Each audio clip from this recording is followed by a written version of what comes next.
Welcome back to the Unbiased Opinion, where everyone's opinion is biased except ours. This is our 19th episode, and before we introduce the movie we're going to be talking about, let's introduce ourselves. I'm Colin, of course. I'm Craig, and can't don't know what movie we're going to talk about if they read the title. Who's the other guy? Shut up. My name's Daniel. That Craig guy had to ruin what we're going to be talking about, but we're going to be talking about two movies today, two DCEU movies, and the first one is Wonder Woman in 1984, which did not see a. It was released theatrically and also on HBO Max, I believe.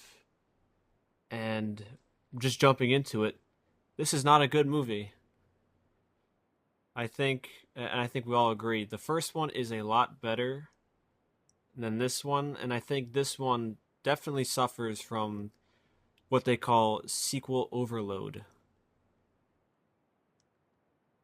Well, why don't Yes. you explain what that is?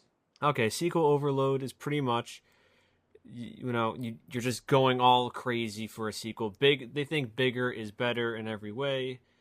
More villains, more nonsense, uh, more storylines. Bigger is not always better with these kind of superhero movies, especially as a sequel. I would say movies in general, but Yeah, it's just upping the ante for no reason, and it's just is really just this movie's just. Uh, I think definitely the script is the biggest problem. But what do you guys think about it? yeah, I have similar sentiments. It's just like again, like everything's worse. Like it's longer. At least I think it's longer. Felt longer. It is longer. Uh, okay, yeah, 'cause I could definitely feel that it was longer. It looked like the special effects were worse, like noticeably worse, and I don't think they have the excuse of the pandemic. And I don't know, just not great. Yeah, you definitely hit the nail on the head with the sequel overload because this was very messy, especially That's with an the. understatement.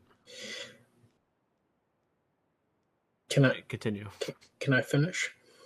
Yeah. Um, yeah, the CGI at points was pretty bad. The characters were just not that good, especially the cheetah was Well, so we'll unnecessary. we'll get But into but each you know character. yeah Yeah. but yeah so I it was definitely a sequel overload. It was messy all over the place. Script, characters. And I think you guys probably felt this too, but this movie has no business taking place in 1984. Its time period is not unique to the story. This movie could have taken place at any time period. It could have taken place. It could have been called Wonder Woman 1974. Wonder Woman 2001. It just feels more as a selling point, its time period, rather than being unique. Let's take Indiana Jones, for example. It makes sense why that takes place in the 30s. It's an homage to the old serials. That makes sense. But this movie being in the 80s just feels like they're trying to take advantage of people's nostalgia for the 80s. Well, yeah, 'cause everything these days is Yeah, 80s nostalgia. Yeah. yeah, and like in like every scene, especially like the mall and like when she's walking around the streets, it's like it's an overload of it. Like it's completely like overdone. But um, like to piggyback off what you're saying, like it had no business taking place in the '80s. Especially, I feel like with how they in Justice League, when Batman and her are talking, and he's saying that you hid yourself for the past century. Like, I think a sequel taking place in modern times would have been better of continuing that story arc. I don't think you need to go back just to introduce bring Steve Trevor back and all this stuff. I think it would have been better had it taken place in modern times to continue that story arc of now. She was hiding, but now she's taking on the role of being a hero for the world. But Yes, Yeah, especially. Oh yeah, Craig, you go. also that's like another thing about the movie too. Like it doesn't really feel like it belongs like in between both movies. Like it just doesn't feel like it fits in the universe. 'Cause, like with what Justice League established and the first one established, it just doesn't feel like it fits in between them. Like it'd make more sense if you put it after Justice League, like you were saying. Yes, especially with all the weird antics that happens. I guess we should get into the characters then, because what I'm going to be talking about directly relates with the main villain. So let's start with Wonder Woman, and I don't think she really has a character in this movie. She just, I don't know, she feels like she just is a vehicle to say blatant, stupid morals, like no hero is born from a lie. I mean, that's what the whole point of that long opening was. Or no, I take that back. The main point of the long opening was to show off the armor she uses later on in the movie. Of course, they have that. Oh, no hero is born from lies. And Wonder Woman is pretty selfish in this movie too. Well, I just want to say real quick, that opening was awful. It was like 15 minutes just to say like, hey, lying is bad or cheating's bad. It was just like you watch, they start like looking at your watch. It's like, why is this taking so long? Like, we get it. Yeah, and also like it just feels like with her character in this movie, it's like there's no develop. It just feels like it's a very like bad repetition of the first movie. You know, she's like on the high moral ground. She's they put her in these situations. It's just like there's no real change in her character. It's just like the same, like you're saying. She's just regurgitating these moral one-liners. I Well, 'cause disagree a little bit because in the first movie she was the fish out of water and she was very naive. She always thinks, especially with the World War I, she's always like, "Why are men doing this? Why are they fighting?" And everything's not as black and white as it seems. So she definitely, at least in the first movie, she has evolved as a character. No, I agree, but I think just her overall, it's very in the grand scheme. It's just mainly her just regurgitating these like moral lines. You know, I I don't was gonna know. say like why she doesn't really grow because like the whole theme of the movie is truth and truth, but like she's never really been like a liar or selfish or like something that would make her want to like have to learn that lesson, right? Like she's already kind of perfect in a way. Why did she need to learn about the truth? I mean, she loves Steve Trevor. That's not a bad thing that you have to learn the truth about like through that. She did cheat in that opening race, Craig. Okay, but you learn that as a kid. Do you need to learn that twice as an adult when you don't really do that in the first place? Maybe she has a learning disability. I don't know. Well, I'm saying because that's what you're saying. Like she doesn't really feel like a character because what's there for her to learn? Like truth is good, truth is absolute, fine, but it doesn't really affect her. Yes, and I think her acting got a little worse. Gal Gadot. I think it got a little worse in this movie than the first one. And then again, that could be attributed to the poor script. It's just the line delivery. I don't know. I'm sure you guys felt the same way too. I mean, I never thought she was that great of an actress to begin with, so it's not like this really would change your opinion. Make you think she's good. That's fair. Should we get into Steve Trevor, who's played by Chris Pine? Again, he's more of, I guess, he's kind of like just the same character, really, just I plucked up, thought he was the best part of the movie, and that's because he was the only guy or only person that could convey some kind of emotion and charisma. He definitely carried the movie on his back. and didn't yeah. feel like a cartoon character. Yes, he. Well, Yeah, he did I was not. gonna say they basically flipped their characters from the first one. He was now the fish out of water, and she's introducing him to the world. As in the first one, she was the fish out of water, and he's introducing her to the world. I thought that was. I think they just literally flipped their roles. Yeah, 'cause I mean, it's not like going from like 1918 to 1984. It's not that big of a change. It's not like she showed him computers. Like she's like, oh, this is art. It's like This a is more trash can advanced. or something. Yeah, it's like these are faster jets. It's not like it's that huge of a change. And he flew one too, despite. Yeah, somehow. Yeah, Yeah. it was like in the Smithsonian. I don't think that would be able to work. Don't question it. But what's so strange is, despite the implications where his spirit is possessing some other guy against his will, Yeah, I never got why they even did it. Like, besides that weird and frankly sinister implication, I think he was definitely the best. And he was only in the second act of the movie. And I wrote down he appears 45 minutes in and he disappears at 118, and that's right before the start of Act 3. Oh, Yeah. Yes, it No, I is a think real shame that I mean the movie didn't really have great quality to begin with, but once he leaves, it really does feel like a void. it's like the void in I, her life. I was actually I would also say before they travel they go to the wall and everything where they were what where was it in Egypt. Egypt. Before they go to that and there was like a time frame in the movie that it felt like there weren't any like the movie wasn't taking the stakes serious because it's like they have to take the time where she's showing him around and they're catching up and it almost felt a little out of place or it messed up the pacing of the movie, I should say. Like the movie took, I felt like a little too much time to like rekindle their romance, and then it's like, and then it was like the writers like, oh wait, we have to remember like there's stakes in this, like it's still a superhero movie. Yes. Well, again, the whole movie just again, that's like I felt like it just dragged and it took forever, like wasting time on stuff like that. But I don't think his character was overused or anything. I just felt that that little stretch, it just threw the pacing off. Like you almost forget like there's stakes, like worldwide stakes. Like the Maxwell Lord guy, like he's doing this stuff around the world, getting nukes and stuff, like influencing worldwide leaders. And then it cuts to them like in her, in the apartment, like and they're doing the dressing montage, and it's like it's kind of out of place. You I know, think there are it's scenes yeah, for men. Those are the scenes for women. that's right. Should we talk about Maxwell Lord now, or should we talk about Cheetah?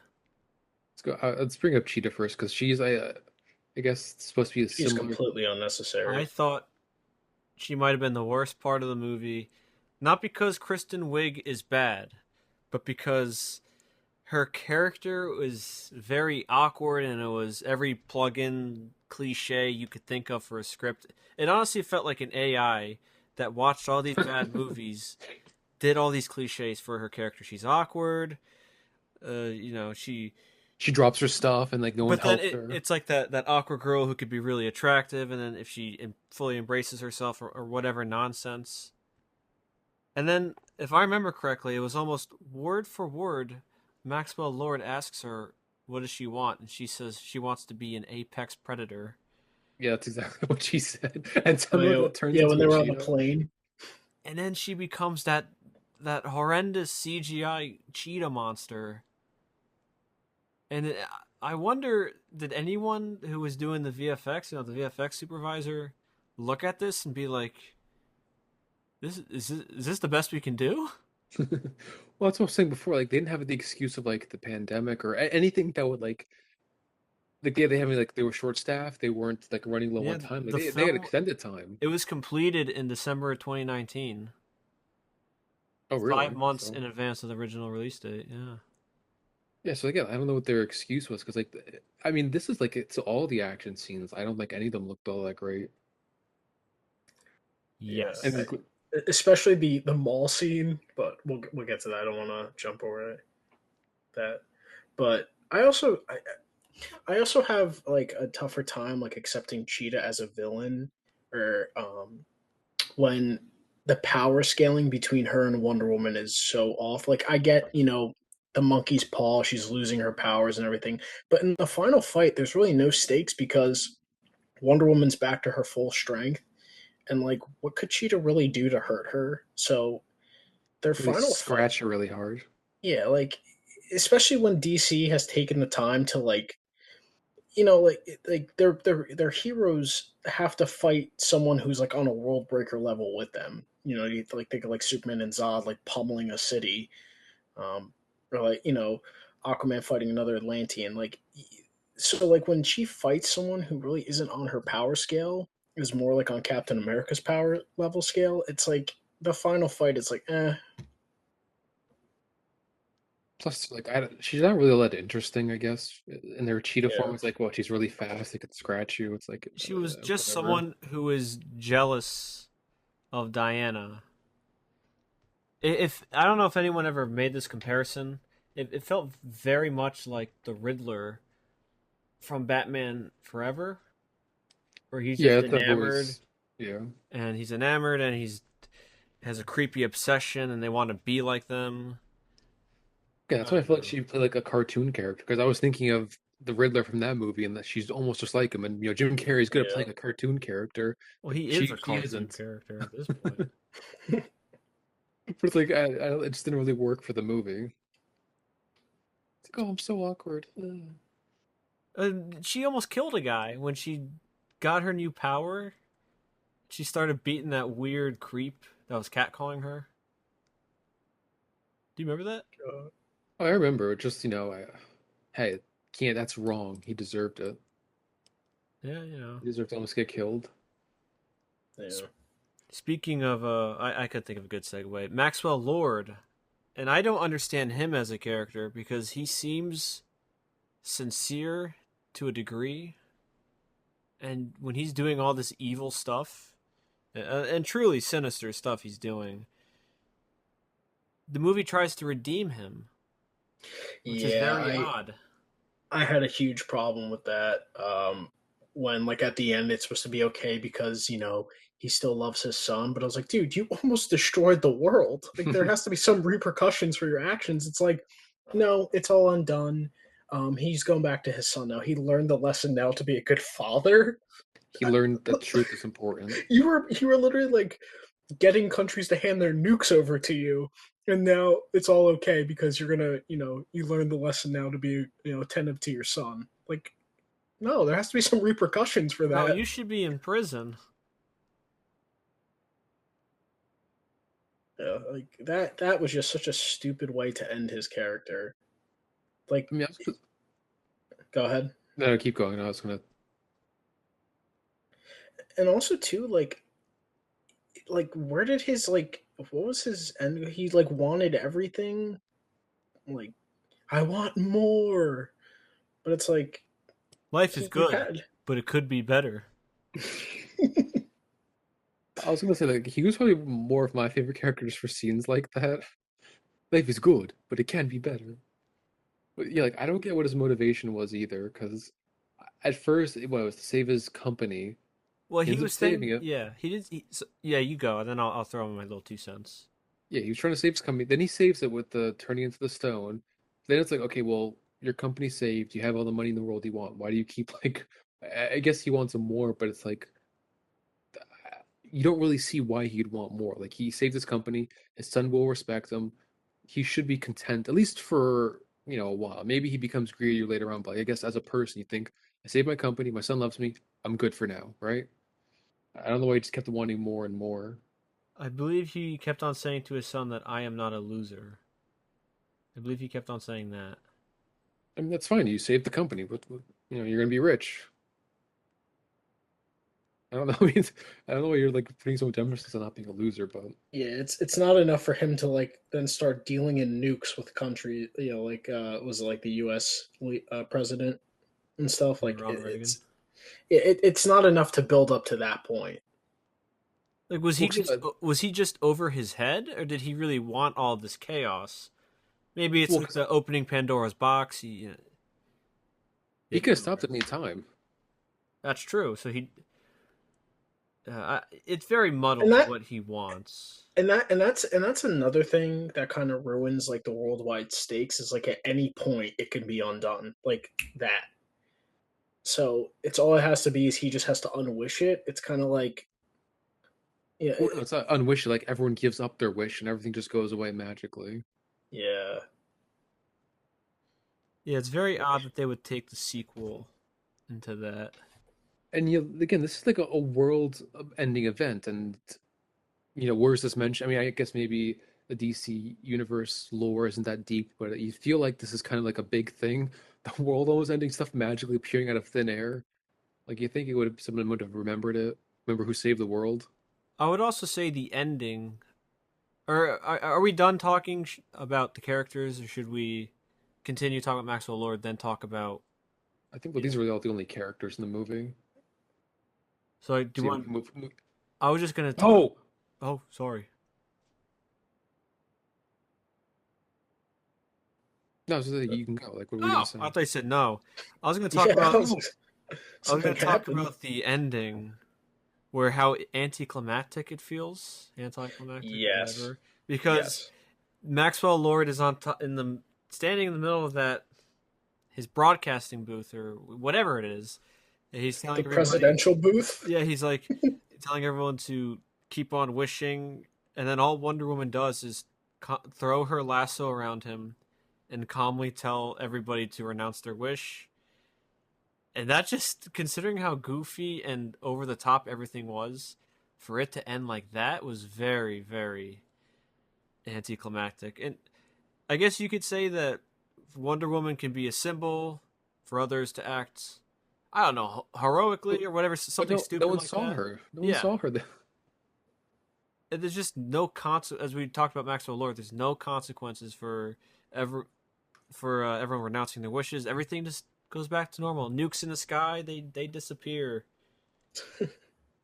And then in the wreckage, he finds his son, so he gets a happy ending. Yes. Like, no, you're a villain. Also, too, like when she was like telling her to renounce their wish, it's not a very convincing argument. She's like, "Oh, like the truth matters. That's why you should renounce it." But like, say you're the guy who wished for like $1 million. Why would you renounce it? Like, I just want $1 million. Why am I going to give up my wish? Yeah, I'm not gonna do that. Yeah, why would I? Why would I do that? It's a free $1 million. Also, too, it's like when he initially gets on the worldwide television and is like telling everyone to wish for something. It's like, how many people would actually believe that this guy's like a genie that can offer you this? I don't know. Life is I good, thought that, but it could be that better. I just thought that was very cartoony. Like this guy just gets on like a national broadcast and is like, "The wish, and I can give it to you." It's like my first thought. I would look at it, be like, "Oh, this is some bad infomercial." Just walk away. Like, why would anyone really take this guy seriously? Yeah, it's that But weird guy who keeps appearing on my TV in those dumb commercials. Yeah, those low budget. He's clearly a scam, like one of those kind of commercials. yeah, You want to wake up and get $1 million? Call this number. Something strange like that. I've got $1 million just sitting in my apartment. Give me your credit card info and I'll send it to you. Give me your You know, social security number. those kinds of scams. but should we? I was gonna say because with this movie, I wanted to talk about certain scenes Of that course, of course. and obviously the opening with her as a kid it was drawn out, but the first scene that really just was like so baffling and I was laughing at how was the mall scene. How like incompetent the robbers were. It was literally something out of a Saturday morning cartoon, and I don't know if they were going for that because of like the '80s feeling and everything, but I couldn't get past of how cartoony it was.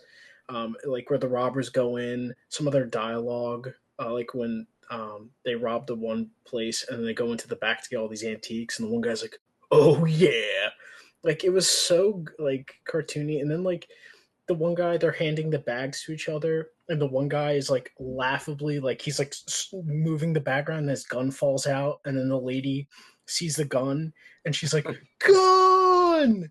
And then everyone just goes into a panic, and then the two of the robbers, they're trying to leave the mall, but two of the robbers run up the stairs. I was like, why would you go upstairs if you're trying to leave a mall?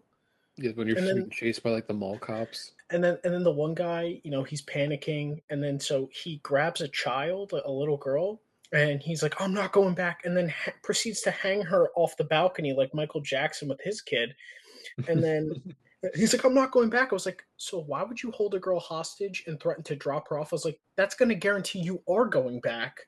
Like, what was your end game there? Why wouldn't you just run away or try to make an escape?" I And wanted to say then before, like when she dropped the gun, or the guy dropped the gun, that reminds me of like the Amazing Spider-Man, where like some guy drops a gun, it's like, oh God, it's a gun, like he's automatically a villain, like this. I guess cartoonish view of guns. I was also gonna say it reminded me of in Spider-Man Far From Home when the teacher is holding the phone It was a over the camera. thing. Yeah, the guy's like fixing, his gun's hanging out. You're like, all right, like you see it coming, but it was so cartoonish and stuff. And then, or at the end, like when she rounds up all the robbers, and then just drops them onto a car in front of the cops. I was like, I could have killed them. I won't kill them. I'll let gravity do it. If I don't even think I've only seen the first Christopher Reeve movie, and the villains in that movie weren't even dumb, or at least that dumb. The henchmen, where they're fumbling their gun. Oh, ho, ho, almost dropped it. Whoa. Well, that was a movie in the 70s, right? This is the 80s nostalgia. 78, 78. Yeah, this is 80s nostalgia, Oh, my so bad, my bad. Yeah, I just that scene I could not forgive of just how incompetent and cartoony the henchmen were. It well, honestly feels there's like a that. movie. Oh yeah, you go, Craig. Also, there's that. Like, I felt the CGI was just really bad. Like the way they were using the lasso, where I felt like there was some like Spider-Man slinging his webs around. It just didn't look good. And, like every time she would like swing, and like there's like a scene where she like gliding on the ground. But, like I can't tell if she's supposed to be running or like just gliding because her legs are moving in like an unnatural way. I don't know. Like whoever did like the special effects in this movie is just I don't think they did a good job. It felt like a movie from the 90s. It felt like a very early superhero movie. Yeah, with the Yeah. villains and the special effects. Because there's also the scene when they were trying to stop Maxwell Lord in Cairo. Oh no. I mean, that whole Yeah, I know thing what was you're just a referencing. mess. Like the CGI of her running didn't look all that great. And what was it? She to save those like she was trying to stop these guys, but you know what's gonna stop her from stopping them? A couple of children somehow running in the street. Like it just felt like so like a cartoon where that's why she can't stop them. Some kids are playing ball in the street in the desert, right? It's not like it's some town or something. And like the way she saves them too, like he launches a missile and she somehow lassos onto the missile and it takes her like flying to save the kids and then the kids are really bad, like either they're really bad CGI or you can tell that she's like when she They're falls, dummies. yeah, Yeah. she's holding dolls. And it's like I don't understand who like oversaw this or maybe she doesn't know how to do special effects, integrate. Like I don't know what it was, but it just did not look good.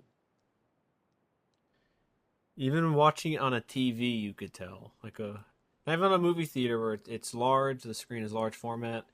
You could Most people saw tell. it at home. Yeah, you could tell by watching it on a TV how bad and unconvincing those those dolls were.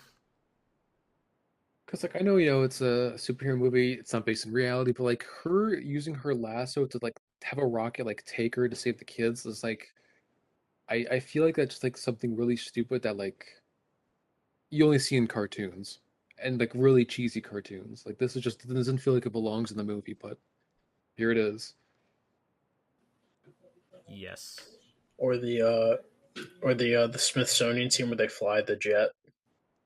I didn't really care for it that much, that part. I mean, that's dumb, but, like, I feel like this is just, like, taking you out of the movie. Like, also, like, towards the end where she's, like, using the last, like, she's, like, flying off of lightning bolts.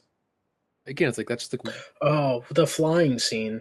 well, then again, she's flying too. I mean, She was gliding, I believe, she's falling with with style. style. Mhm. Yeah, yeah, the riding the lightning was, well, Like that was maybe a it's bit just me, but much. the way they use the lasso was just like ridiculous. Like in every scene, it's like Spider-Man's web. It can grab something real quick and like come right back. It doesn't feel like it's a whip or a lasso.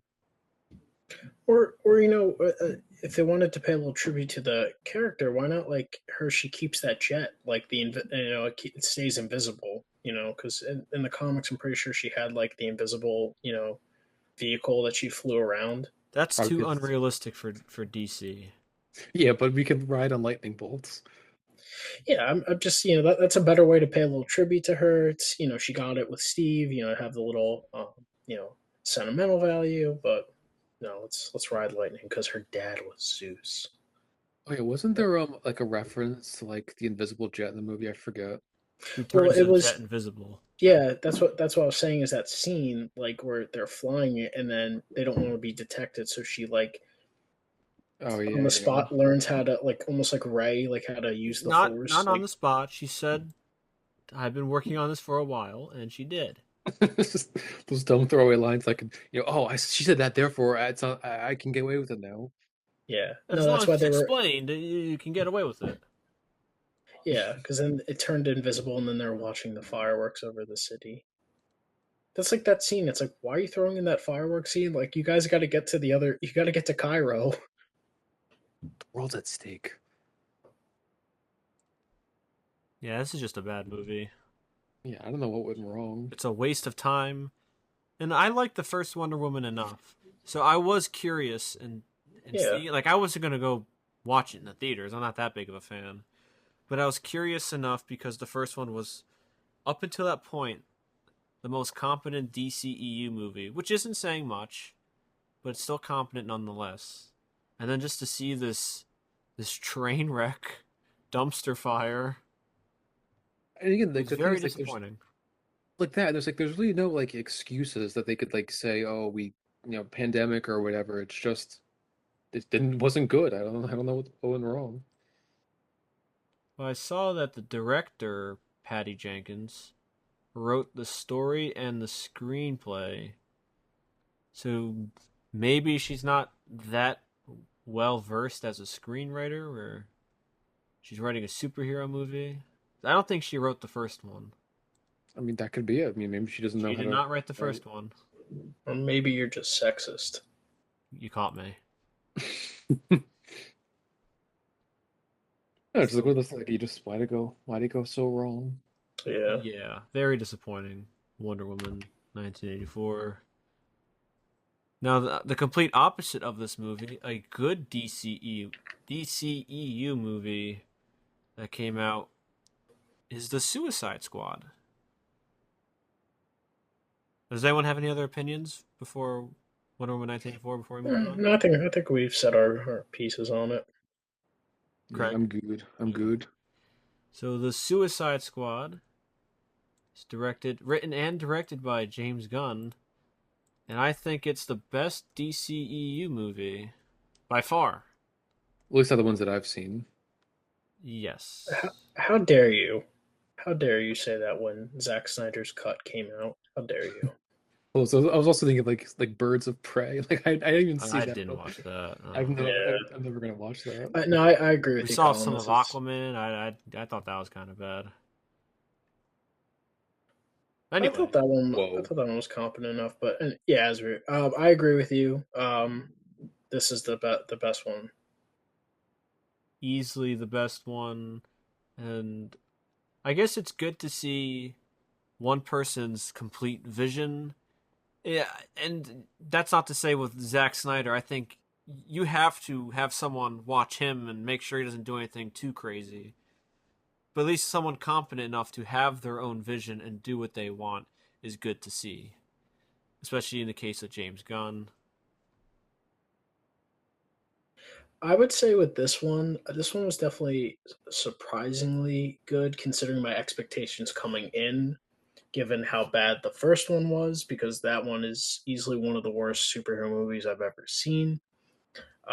So I was definitely, my expectations were definitely, I was surprised with how good it was. I wouldn't say I was too surprised because he wrote and directed the second Guardians movie, which I didn't really like that much. The second Guardians of the Galaxy, but he did a lot. He wrote the first one. He co-wrote the first one, so he's very competent. So I wouldn't say there were too much expectations, but I did have a little bit where it's like I expect something at least decent from this guy. I just more of given the history of DCU's movies, with the exception of like the first Wonder Woman and Aquaman, all the other ones I didn't enjoy or like at all. So my expectations were lower given like the entire franchise. What say you, Craig? Yeah, my expectations like were in the middle. Like I was expecting something hopefully good, kind of like Guardians, because that's probably why they hired him.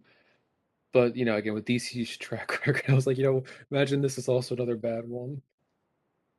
Imagine it's worse than the first Suicide Squad. I don't. That's a low bar. I think that's you have to actively try to be as bad as that one. Trying to sabotage his career. Yes. But yes, I thought this was very good. Again, the complete opposite of Wonder Woman 1984 and the first Suicide Squad. Yeah, I don't appreciate you picking on the first Suicide Squad. It's like picking on a disabled child who can't fight back. It's just unfair. Yeah, but I mean it's a sequel. You gotta bring up some comparisons. How It's kind of it acknowledges the first one in passing. Doesn't outright say it is. Yeah, I mean that's some of the same characters. I almost wonder if the title itself is a joke because it's basically the same title. Yeah, it was almost like if they put in parentheses like the Suicide Squad actually done right. Like it's always like that's such an odd name for the movie, but maybe it's like a joke. I don't know if they ever said Yeah. that, but I hope they think it's a joke anyway. I feel like James Gunn. I think he titled it himself. He probably knows what he's doing with the So when Suicide Squad. when you Google the name, you'll get this movie instead of the first one. So, what did you guys like about it? I mean, I think the biggest draw is the characters. Big improvement over the first one. Most of them are at least more likable, at least more watchable. You can kind of feel sympathetic for some of them. Some, they're just full on villain, and it's enjoyable to watch, not trying to redeem them. I Like, think. especially the Yeah, you go. You keep going. Keep going.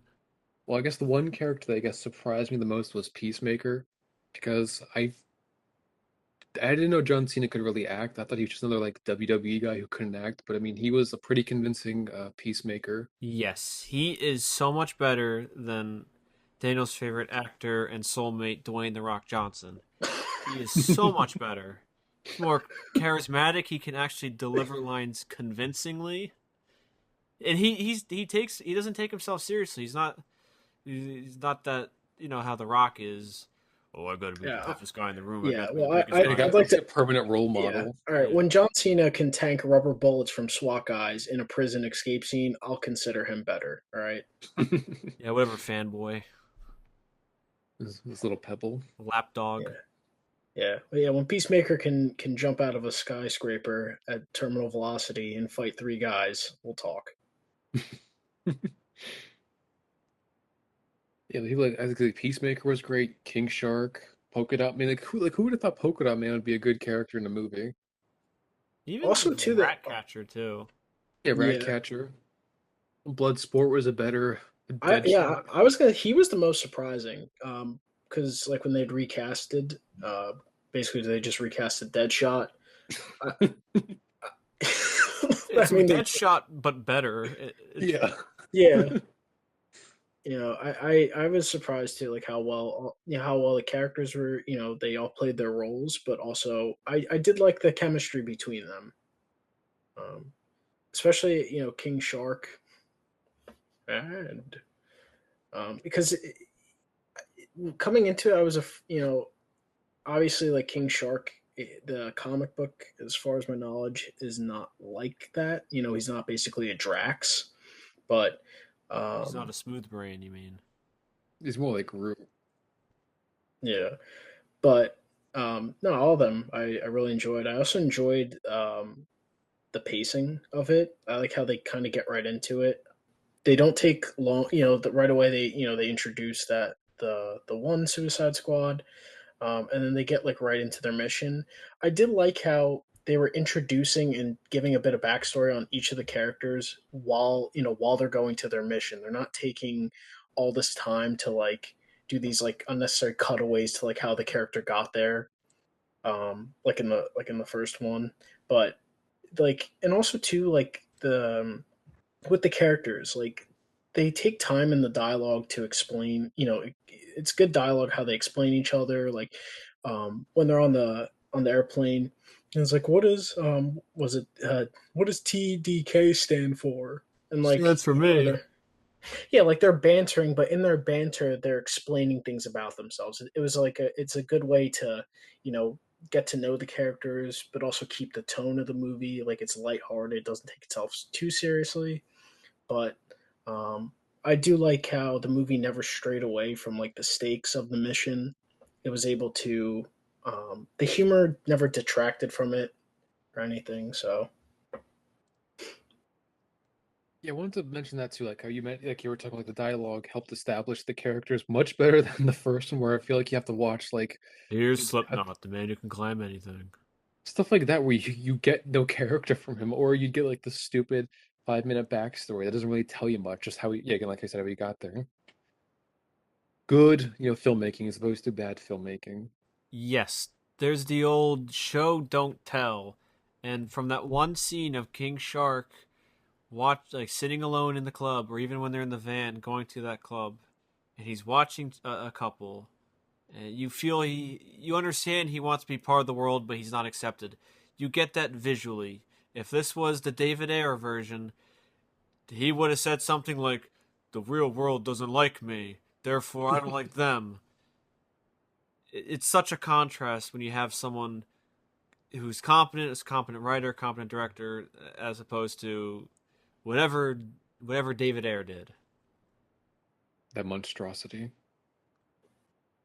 yeah, or like or when they take, or they're assembling the, the second team, like the main team, you know, they're not taking, like they're like, oh, this is King Shark Nanaue. Some people say he's a descent. Like they don't cut away or anything. It's just they keep it moving along. It keeps you invested, and or like the scene where King Shark goes to eat Ratcatcher, and then after, um, she's like, "You have no friends. Like you wouldn't eat your friends, right?" He's like, "I had no friends." Like it's things like that, like where it keeps it going. The dialogue, you actually develop a relationship between the characters, but it doesn't take away from anything. Yes, I would also say compare the club scene from this movie to the original, where they're all in the first one. They're all drinking and they're all saying expository dialogue, and they're like, "Here's to being evil." Or in the other one, where they're all dancing and enjoying themselves while they're waiting for the. I forget the guy's. It's not the Brainiac, right? Is that the guy's No, name? well, the thinker. The Yeah, Thinker. That's what close it enough. was. Yeah. Compare that to that scene where you've grown to like them. They're enjoying themselves before they pretty much are. They're literally on a suicide mission to do dirty work, and they're enjoying themselves. They're finally free for a little bit. Compare that. It's so night and day to how both movies handle certain scenes. It's honestly pretty baffling if you ask me. Also, I really Maybe you did should work enjoy. at DC. I was gonna say also the humor. I very much enjoyed the humor in it. The I did like Bloodsport and Peacemaker's like banter. It didn't, because that kind of banter can easily become over the top. I feel like, you get like with my favorite actor like Hobbs and Shaw, where it becomes too much. Like they almost like beat you over the head with it. It never felt that way at all. The humor fit, the comedy fit the scenes. It was a nice blend and stuff. But like when they drop out of the ship in the opening scene and Weasel just drowns. No Yes. one, no one checked to see if Weasel could swim. Should we talk Just about the beginning yeah, where it's a pretty it's a it, they subvert your expectations in the beginning because you're spending time with this crew that has Savant, I think his name is, the guy in the red with the long hair, the Weasel, TDK, Harley Quinn, and then they all just die immediately except the likes of uh what's his name, Yeah, Harley Harley and Quinn, Rick Flag. yeah, and Rick Flag. It especially Pete Davidson just gets shot in the beginning. He's like, "Yo, guys," just gets headshotted. Yeah, as he said earlier, Weasel drowns, and they didn't check if the Weasel could swim. Like when the TDK he pops his arms off to go fight them, he can't. Like you're trying to punch him, it's not doing anything. Like, He did, Gunn did a really good job of just taking these lame characters. like I, so that's And that's what I would, that's another thing I enjoyed about this movie is because a lot of these characters like they're kind of very simple and like you could easily not like them, but he did a good job taking these characters and making you actually enjoy them. yeah, because if they're bad people, at least we're laughing at them as opposed to whatever the first one was trying to do. I do wish we had a little more Weasel in the movie. Just drowns right off the bat. So that was the only disappointing thing, though. They killed off Captain Boomerang in the beginning because he was my favorite character from the first one. because he was such a joke in the first one. Like, what's a guy like at least in this one we saw him before he gets murdered by a big helicopter. He could kill people with the boomerangs. In the first one, he was useless. Yeah, the only good scene he was in the first one was like, oh, if you want to leave, leave. He just bolts out of the bar. I think we said this when we talked about the movie all those years ago.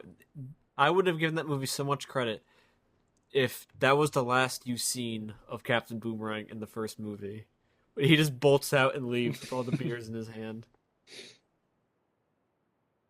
Unfortunately, he had to go. But we get our new crew, which is, I think, better than the old crew. And obviously, Rick Flag is so much better in this movie. There's no Yes. stupid, this is Katana, she's got my back.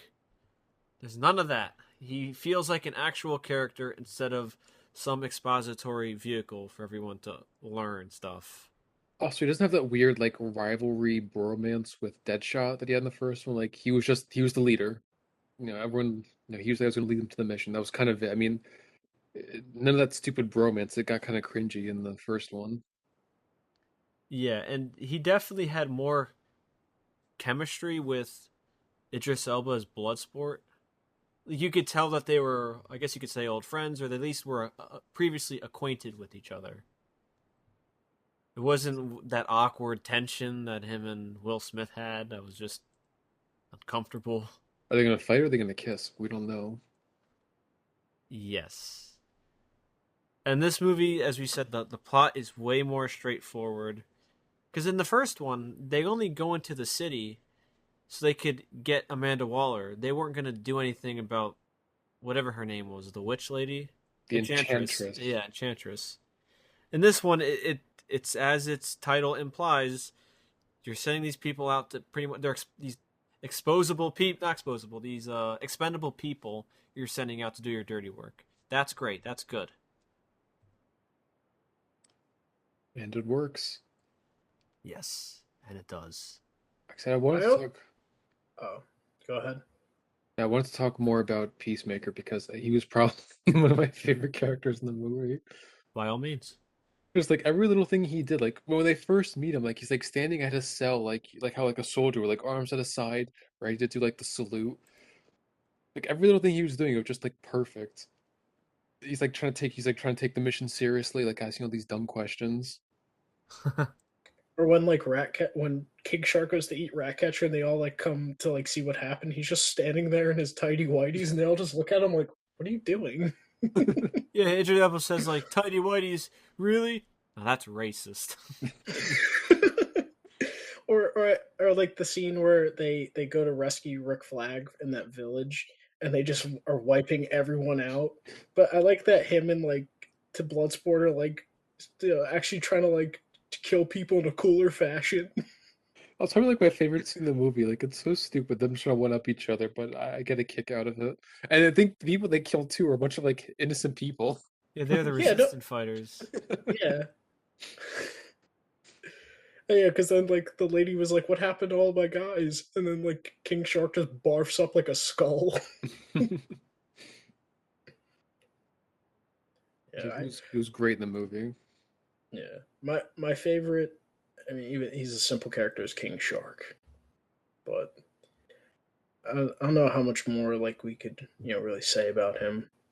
Even though I do love that, I just the thought of like like Vin Diesel's Groot. Like Sylvester Stallone probably just made so much money off of Lou saying like "num num." Just the thought of that. Nope.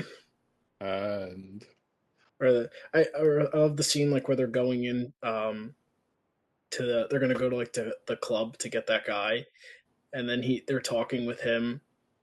He's like, "Oh, I wore disguise." Oh, you wore disguise. Well, see. Oh, look, he's learning Spanish. big But ink even like mustache. yeah, but even like the fact that they're able to make him have like a good character arc and have development, like where he actually has like develops a friendship with these people, even though he's a he's a human eating shark. We give props to James Gunn. So, Even oh yeah, Craig, you go, you go. you go. I was gonna say because most of the characters were great, but you Polka go. Dot Man. We would be remiss to talk about Polka Dot Man, Yes. who is such a on paper he is such a lame sounding character, a guy who shoots polka dots, but he did a really good job at making him this tragic hero where his mother experimented on him and all of his siblings, and all he sees is his mother. I mean, Well, that so was a nice visual gag. you like Even in dancing the at the club, club. yeah, everyone's replaced with his mother. But you kind of did feel bad for him, obviously, when he gets killed. Because in the other one, in the other movie, you're kind of rooting for them to die. You just didn't care about them. Yeah. But in this one, you definitely cared more about the characters and their safety. And it was kind of, I wouldn't say sad, but upsetting to see Or like when they Polka Dot first Man die. introduced Polka Dot Man, like they pull him out of the cell and like the other prisoners are just taunting him for no reason. Like the one guy was like, "Hey, I was wondering if I could hire you for my kid's birthday," or the his best line when the Idris Elba was like, "We're all gonna die." I hope so. Like, he's just so depressed and defeated. But at least he But like got you, that nice moment before yeah, Starro just squishes him like a bug. yeah, and like you do feel bad, like like he has to like he like when he fills up too much and he like morphs into like that starts showing on his skin. He has to like vomit it all out and stuff. Like they did a really good job making him a tragic. I was like, even like showing off his powers too. I felt like were it's actually cool because I guess I don't know how it is in the comics where they like throws polka dots, but like shooting out of his wrist is at least interesting enough where it doesn't seem like all that stupid as it should. And it's pretty lethal, too. It was melting people when it Yeah. hit them. Yeah, that was another thing I was gonna say is the action in this movie was pretty good too.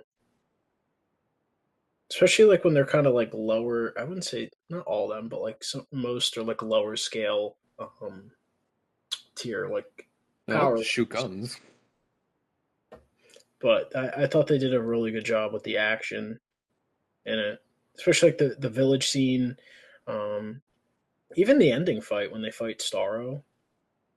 I liked. I did like. I was gonna say at the end it is a nice payoff.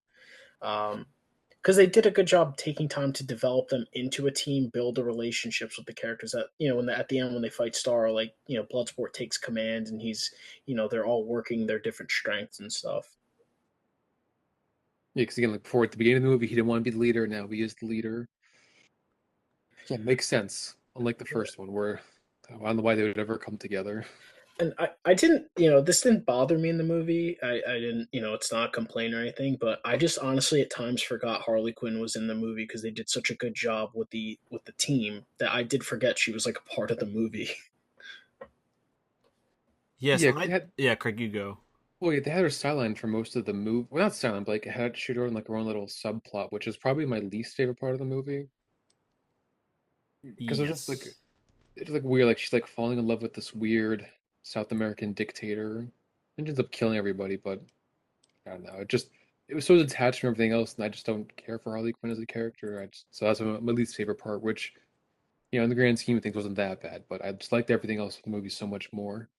And I Yeah, don't know if I said this for the first one, but obviously Harley Quinn was done a lot better in this one because I thought she was one of the worst parts of the first movie. She was an actual walking cringe machine in the first movie. Her accent was consistent. This time around. Yes, she was so much better in this movie. Even the humor, whatever she would say, was a lot better. There was no, I like your perfume. Is it the stench of death? There was none of that. and I am so happy. Well, yeah, the jokes didn't feel as forced coming from her. 'Cause I guess, she's supposed to be having like a jokester in the comics, but this doesn't feel as forced as that one. Such an improvement. Yeah. Yeah, nothing felt superfluous because, as we said with the first one, the Joker had no business being in that movie, and this movie felt cohesive. Everything felt like it was there for a reason. The first one, not so much. I was also gonna say, comparing it with the first one, the final, the villain at the end. I did like the design for Star. I thought he was a cool villain. Yeah, just some weird starfish with an eye in the center. Yeah, he was pretty Oh yeah, cool though. and That he shoots off like creature. the little spores of himself to control people. Yeah, and almost like he's almost like a victim too in this movie because he was being experimented on for. It's like I 30 forget how many. years, right? and Yeah, and he was just drifting in space when they found him. He wasn't trying to do anything. he just wanted to look at the stars. Yeah, that was pretty tragic too. When he at the end, he pretty much said, "I was just minding my own business." The same too. Like again, like in the first one, you don't feel bad for him, but this you can feel bad for this one monster with a eye in the center of a giant star. Like, yeah, somehow they made you feel more tragic for him than like in the first one when that could have been done like um which Yeah, is such an easier way. Like it was Enchantress, the stakes were that she was Rick Flag's lover, right? Yes. yeah. So I was like, the fact that they were able to make you more sympathetic to like 100 foot starfish alien than a romance story is a credit to them. Very much so. It's the difference between good writing and bad writing. That's a difference between competence and incompetence. I guess we should talk about maybe the R rating in the sense that this one wasn't going out of its way with its R rating to be some edgy, dark, miserable nightmare like Zack Snyder. Like, yes, you could make the argument that it didn't have to be rated R, but it wasn't like a Zack Snyder film that's rated R. You know what I'm saying?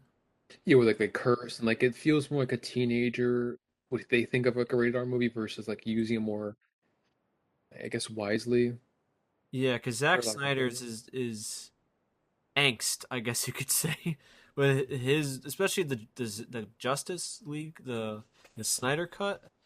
How that one just felt desperate with its R rating, like, oh, look at us, we're rated R. This is his vision all along was this ultra violent, edgy, what and There's whatnot. a couple of more CGI blood splatters. There Yeah. you Oh, some guy gets beheaded.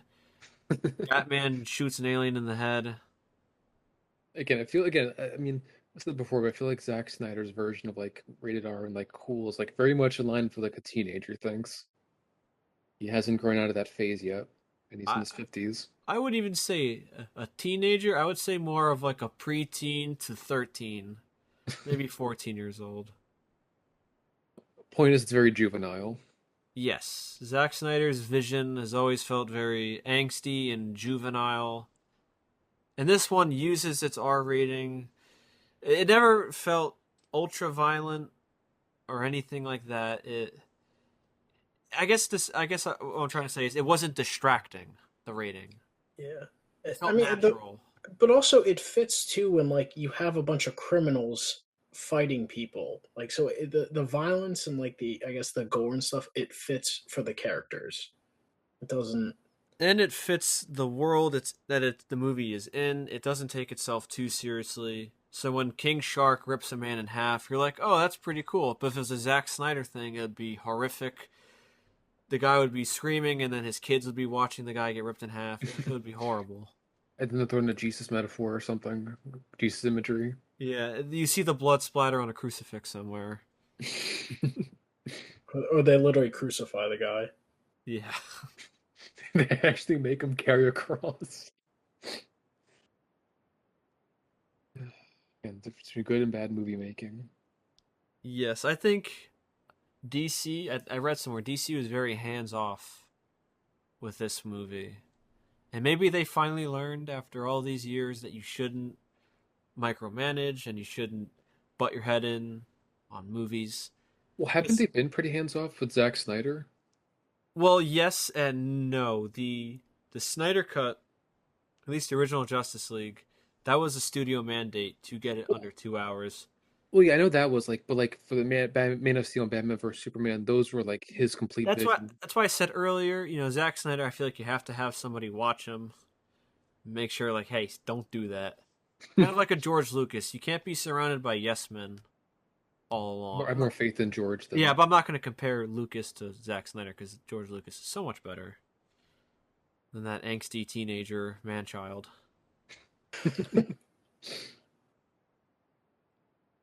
Because I wanted to make another thing too, how in this one, I feel like the characters just got to be them. Like they weren't trying to give everyone like a sympathetic backstory. Because remember the first one where like every character they tried to make sympathetic to like an annoyance where this guy's got a daughter or the fire guy, the Diablo. Diablo, yeah. No, he accidentally killed his family. You know, like every character had some like tragic backstory where this one was just some do, some don't, some are good, some are bad. You know, it's a mixed bag. You like Ratcatcher and Polka Dot Man. Yeah, tragic. King Shark's just a shark. Peace Peacemaker's just a jerk. You know, Bloodsport, he's more riding the line. Harley Quinn's just an insane person. Like, there's no like every character has to be redeemable or like secretly good in the inside for some reason. I guess that Yes. was the annoying thing on the first one, where everyone had like the same backstory essentially. Yeah, everyone's like some kind of tragedy that they face, except Captain Boomerang, which again is probably why he was the best in the first one. I guess Slipknot's tragic backstory was his only powers he could climb. I mean, they didn't even try with that guy. He just Can't even get any dialogue. He's standing. The best of it, I just love that scene. He dies climbing a wall. Can't even climb. He shoots like a grappling yeah, he hook. shot a grappling hook and scaled it. And his head got blown up. And There's that's the thing. Slipknot, the man who can climb anything. And also, like with Bloodsport, he had a daughter, right? But like they didn't beat you over the head with it. Like remember in the first one, it was like, no, it's Yeah. not my daughter, my daughter, my daughter. I gotta see my daughter. You gotta get me see my daughter again. This was, you almost forgot he had a daughter because they mentioned like a very few times. Yeah, they give enough motivation for the characters, but they don't overshadow the plot or anything with And or the I was gonna say Or the the character with it. characterization. there was also an interaction with Bloodsport and his daughter, or it wasn't like the first one where I think in the first one she said something. The daughter says to Will Smith, "Mom says you killed people." There wasn't anything like that. You could tell that in this one how the relationship is that they really don't get along with each other, and he doesn't really care for her. But he cares for her enough where Amanda Waller says we're gonna send her to this prison. She'll be tried as a kid and whatnot. And he does care, but like he was scolding her for getting arrested for getting some kind of Apple Watch, something stupid like that. You know, again, a little more subtle, not as beating you over the head with it. Yeah, like what was in the first one at the end when Will Smith goes to deliver the final shot. The Enchantress, because she's like doing the mind thing. He like sees his daughter, and it was like, all right, you don't need that there. We get it. You got Batman stopped you in front of your daughter in the beginning. You don't need to beat this over the head. Don't do this in front of your daughter. I was about to say that. I guess that's a good thing too. Like there weren't that many, I guess, extended universe references. This is kind of its own thing. No reason to beat you over the head with all the, oh, here's Superman, here's Flash, here's Batman. Yeah, I was gonna say it helps that they kept them low scale. Like this is it's under the books. It's low scale. You guys are expendable. There was no we got to have Batman catch them all in the beginning. Like, see, remember that's still a universe. Like, no, it could be its own movie and be fine. And also too, like they're invading a small country. That's not really something you expect superheroes to do. You expect like these villains to do because it's like the government's dirty work. And they're expendable too at the end of the day. Yeah, but I was like, you wouldn't expect Superman to go like topple the government just because Well, if for Zack whatever. Snyder was directing it, Oh yeah, he kills like it was like a warlord. Just hits the guy at full speed, like in the beginning of Batman vs Superman.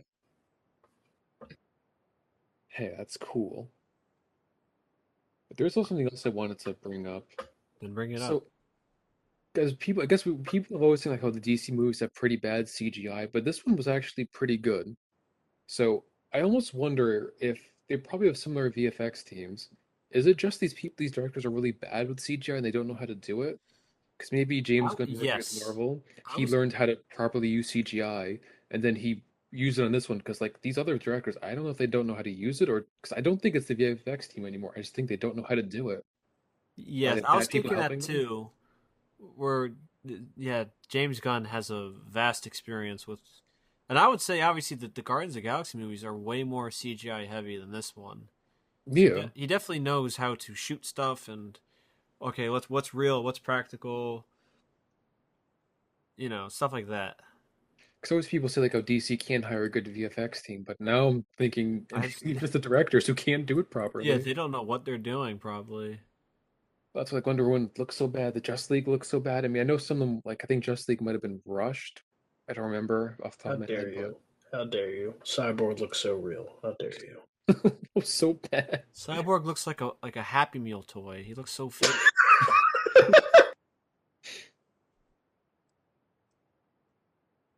Like I said, maybe it's just the experience. Like Marvel taught him how to do it properly the first time, and he just used that experience. He should be teaching other DC directors how to actually use proper CGI so it doesn't look like garbage. Yeah. Because you know, like most of these directors that they hire, they're mainly no names. So like they can bully the director into doing whatever they want because they don't have a name. They can't really fight back. Well, I don't know what the CGI was in Shazam, so I don't want to speak on that. Well, I mean the ones we've seen, Yeah. Justice League, whoever Zack Snyder's made, the first Wonder Woman, the second one, this one, first Suicide Squad. Even Aquaman, that CGI was pretty horrific. I mean, some I think it was definitely better. Well, that's not saying much, is it?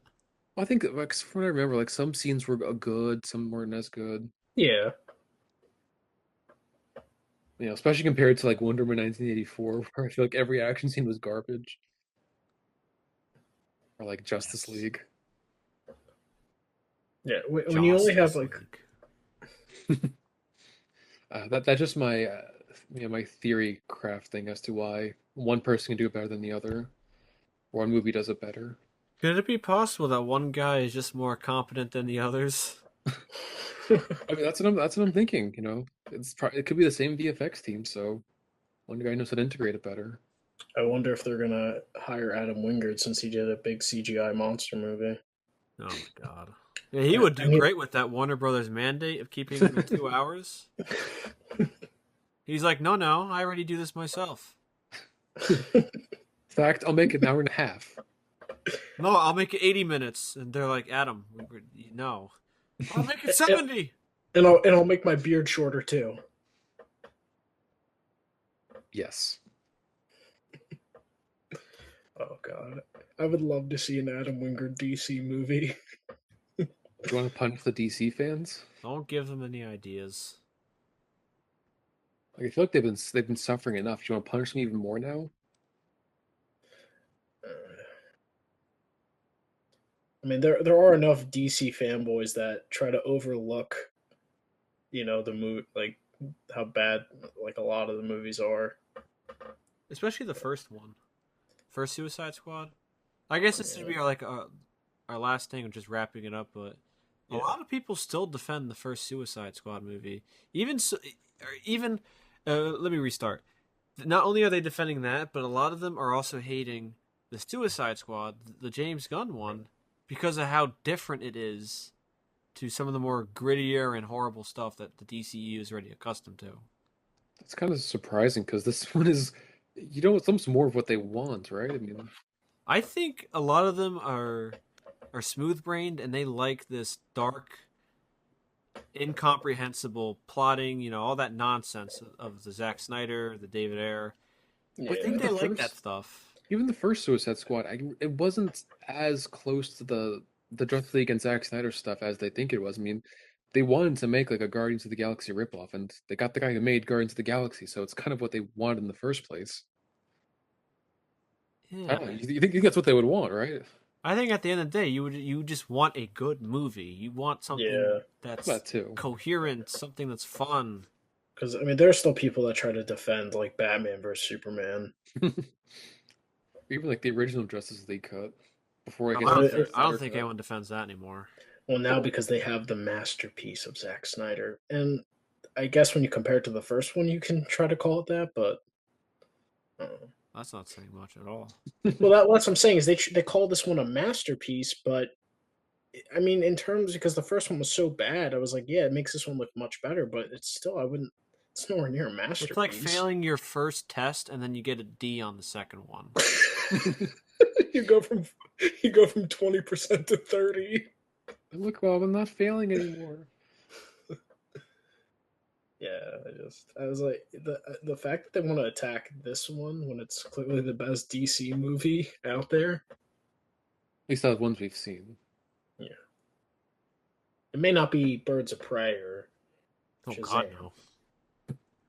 You can just tell that was a bad one. Any final thoughts? Right, one sentence wrap up. I Greg? highly recommend. Oh, I highly recommend watching this, especially if you're a DC fan. It's the best one they've done so far. Craig? Again, it's like a night and day between the two movies we cover. Like one's more competent, one isn't. So watch the better one. Yes. I like this movie a lot. I would recommend it too. Very fun movie. Definitely the best DCEU movie I've seen. By far. It's not even close. It's not even a competition. Maybe Shazam's good. I don't know. Although Black Adam that's coming out, that could be good. Oh God. For me, That's a win-win for you. It could still be bad, but at least you get to see The Rock. and they literally made him a superhero. God, I'm pumped. Oh no. All right, well, that's been the Unbiased Opinion, where everyone's opinion is biased except ours. I have been Colin. I have been Craig. Then I'm Daniel. Unfortunately, you are. All right, that's our episode.